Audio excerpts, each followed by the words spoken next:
આજે આપણે ગુજરાતની પ્રાથમિક શિક્ષણ વ્યવસ્થાની એક એવી ગૂંચવણભરી પરિસ્થિતિને સમજવાના છીએ જેના કારણે હજારો શાળાઓ મુશ્કેલીમાં છે. તો ચાલો સીધા મૂળ મુદ્દા પર આવીએ.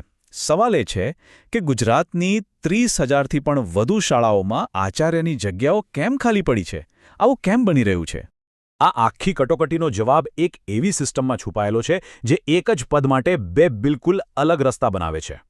જુઓ, એક બાજુ છે એચટેટ આચાર્ય અને બીજી બાજુ છે સાદા આચાર્ય, એટલે કે જે સિનિયર શિક્ષક હોય અને તેમને પ્રમોશન મળ્યું હોય. પણ વાત એમ છે કે આ બંનેના કામ, પગાર અને સુવિધાઓમાં જમીન આસમાનનો ફરક છે. તો ચાલો હવે એ જોઈએ કે આ મોટો તફાવત 3 મહત્વની બાબતો પર કેવી રીતે અસર કરે છે: પગાર, સ્ટાફ અને કામનું દબાણ. સૌથી પહેલાં તો પગારની વાત કરીએ. અહીંયા જે અસમાનતા છે ને એ ખરેખર ચોંકાવનારી છે. અને આ કોઈ નાનો તફાવત નથી હો. આનો સીધો મતલબ એ છે કે એક સાદા આચાર્યને જે પગાર સુધી પહોંચતા 14 વર્ષ લાગે, એ જ પગાર એચટીએટી આચાર્યને પહેલા દિવસથી મળવા લાગે છે.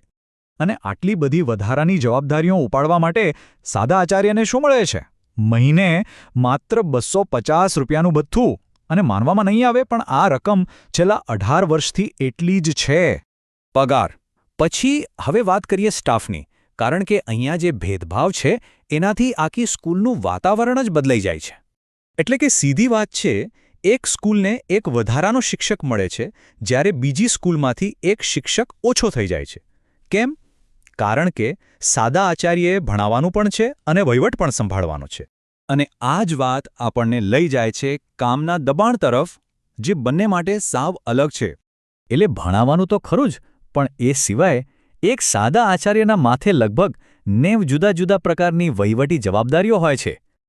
તો હવે વિચારો, પગારમાં આટલો મોટો ફરક, સ્ટાફની અછત અને કામનો આટલો બધો બોજ, આ પછી પરિણામ શું આવે એનું અનુમાન લગાવવું સહેલું છે. અને પરિણામે આવ્યું છે કે હજારો શિક્ષકો આ પ્રમોશન લેવાની જ ના પાડી રહ્યા છે, જેના કારણે આજે રાજ્યની 30,000 કરતાં પણ વધારે શાળાઓમાં કોઈ કાયમી આચાર્ય જ નથી. પણ આ સમસ્યાની સાથે સાથે એક ખૂબ જ સીધો અને સરળ ઉકેલ પણ સૂચવવામાં આવ્યો છે. અને આ ઉપાય બહુ જ સ્પષ્ટ છે. ફક્ત 2 જ ફેરફાર કરવાની જરૂર છે: પગારની સમસ્યા ઉકેલો અને સ્ટાફની સમસ્યા ઉકેલો.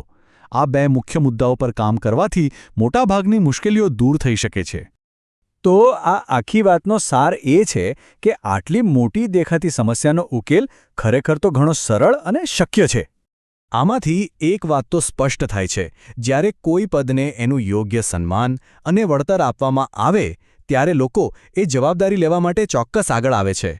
આ બધું આપણને એક મોટા સવાલ પર લાવીને મૂકી દે છે: શાળાના નેતૃત્વને ઓછું આંકવાની અસલી કિંમત કોણ ચૂકવી રહ્યો છે? આ સિસ્ટમને સુધારવી એ માત્ર કોઈને ન્યાય આપવાની વાત નથી, પણ એ આપણા શિક્ષણના ભવિષ્ય માટેનું એક જરૂરી રોકાણ છે.